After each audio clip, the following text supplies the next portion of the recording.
Hi, I'm Stefan Grobe. Enjoying wine is part of Europe's cultural history, yet it has become fashionable to drink less, especially among younger generations. That's why a group of experts is encouraging the European wine industry to embrace the growing market of low and non-alcoholic wine. It might be the key to stop the negative economic trend. EU citizens account for roughly half of global wine consumption, drinking 107 million hectolitres in 2023. But that consumption has been in decline for many years. During 2010 and 2020, EU consumption fell by almost a quarter. This decline is expected to continue, albeit at a slower rate. The reasons for this decline, according to experts, are health concerns and changing drinking patterns. Thus, the idea of offering consumers low or non-alcoholic options. Now, would people appreciate this? De vouloir singer le vin, ça me plaît pas trop. À la rigueur, je préfère boire quelque chose de complètement différent, des infusions, des choses comme ça, enfin j'en sais rien.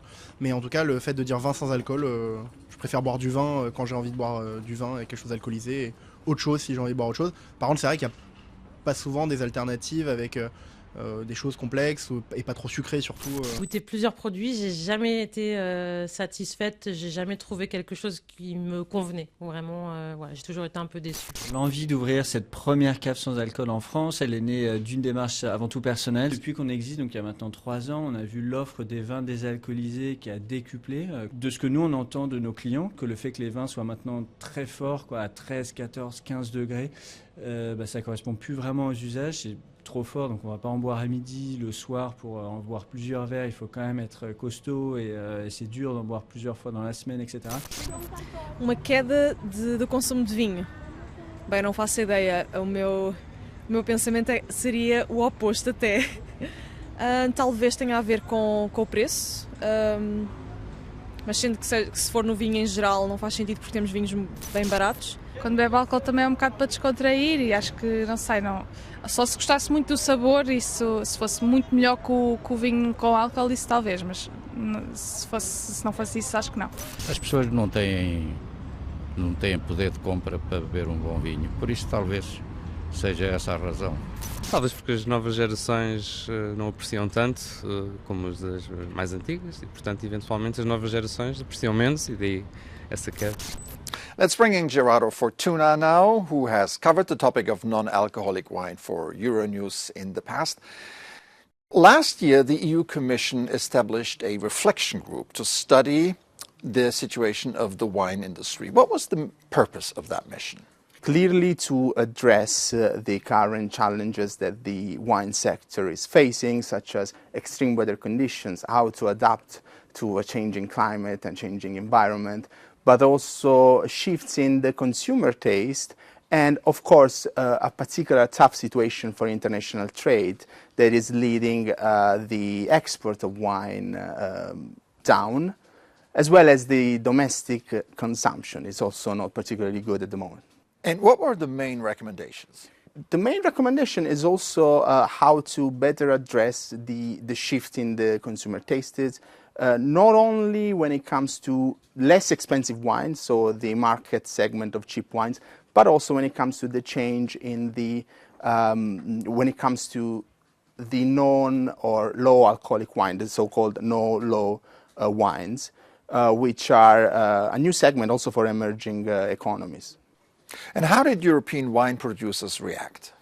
There's still some sort of resistance from the winemaker in Europe because it's perceived as something alien to the traditional way of making wines. But at the same time, we're having more competition from market operators outside the traditional wine sector that are threatening to enter this market. In a sense, they're considering how important it is to having, for instance, a new legislation when it comes to no-low wines. There's a growing market potential for European producers as the size of the global market for non-alcoholic wine will grow from almost €8 billion today to €14 billion by the end of 2031.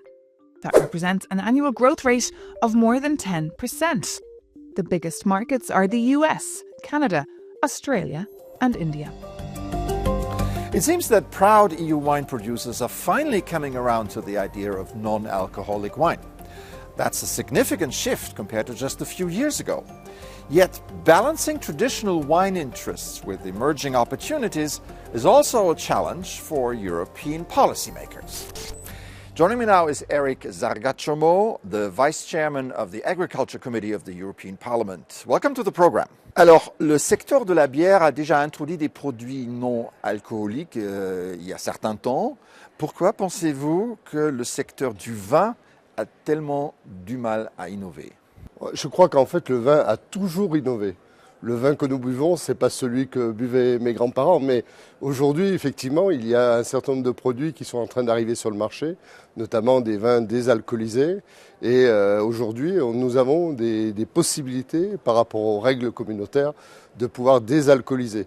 Ne serait-ce qu'aussi pour limiter l'évolution du degré d'alcool des vins, puisque compte tenu notamment du dérèglement climatique, on a tendance à avoir des degrés d'alcool qui augmentent. Et pour le marché, on estime qu'il vaut mieux les baisser. Comment est-ce que l'Union européenne peut faciliter le marketing du vin non alcoolique? Vous savez, il y a plein de programmes de promotion des produits à l'échelle mondiale par l'Europe. Et je pense que les produits non alcoolisés, comme d'ailleurs les vins de façon générale, devraient pouvoir bénéficier de l'ensemble de ces programmes de promotion, de l'ensemble des produits d'excellence des terroirs européens. Et comment est-ce que le cadre législatif va changer avec l'émergence du vin non alcoolique? Je pense que c'est un élément de plus dans la gamme. Ça ne change pas fondamentalement l'économie du vin. C'est une possibilité de plus. On avait déjà la possibilité de faire des distillations, de faire des jus de raisin. Donc c'est un élément de plus qui permet d'absorber une partie de la surproduction. Mais ce n'est pas une baguette magique. Donc l'ensemble après des autres moyens de résolution des crises, de limitation des volumes, on les aura et notamment le plan d'arrachage qui est toujours une violence ultime pour le viticulteur, c'est d'arracher ses vignes. It's always difficult to give up long-cherished traditions and embrace change. But overall, non-alcoholic wine can be a flavorful and healthy alternative for those looking to enjoy drinks without alcohol. And if European winemakers get fully on board, this can also be a powerful business opportunity in the years to come.